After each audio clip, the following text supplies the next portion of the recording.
how come and what happened then after those 3 years? What did you do then actually in those 3 years? Did you What did we work? do? Yeah. Yeah, we all. Because we you all, lived in a house in Brooklyn. Yeah, when we first moved there, we lived in Brooklyn. The other two guys have never left Brooklyn, but I'm a little more antsy than them. So I've kind of lived all over the city. I lived in Montclair, New Jersey, which is right over the river. It's kind of artists' colony over there. I lived in Murray Hill, which is kind of midtown, and now I live in East Village. That's where I've been for the last year and a half, I guess, 2 years.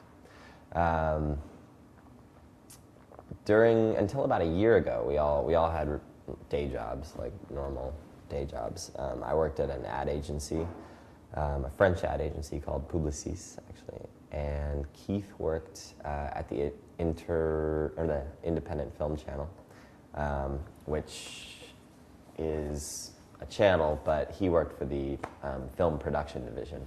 So he read scripts and watched, very cheaply made movies, and sort of was part of the decision as to whether IFC was going to fund the movies or distribute them. Okay. And Michael worked at a bank, a Japanese bank, where he built databases, which is, a computer-based job, I guess you'd say.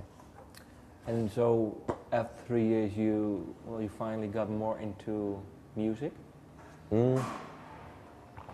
I think the band, I think we got better, and eventually we got, I think we got to the point where we thought it would be interesting to try doing different things with the band. We'd been playing a lot of live shows for all those years.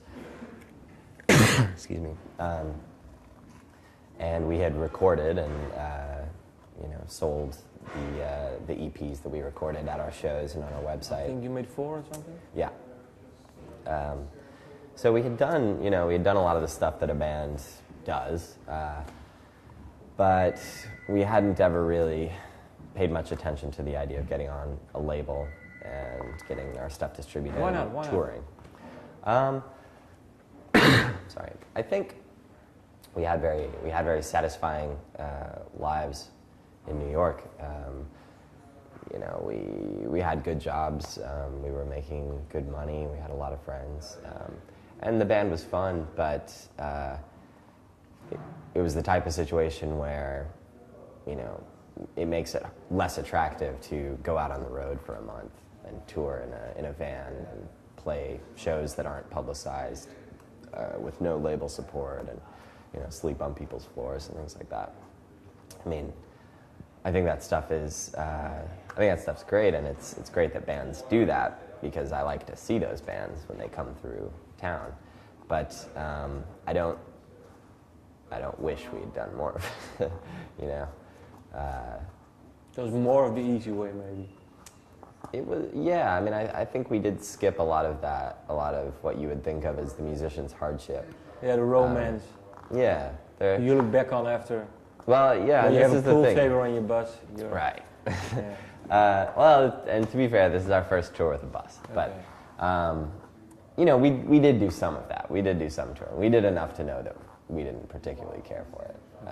Okay. The sort of shoestring, book your own tour type thing, where you mostly play shows to 12 people. It wasn't that enjoyable.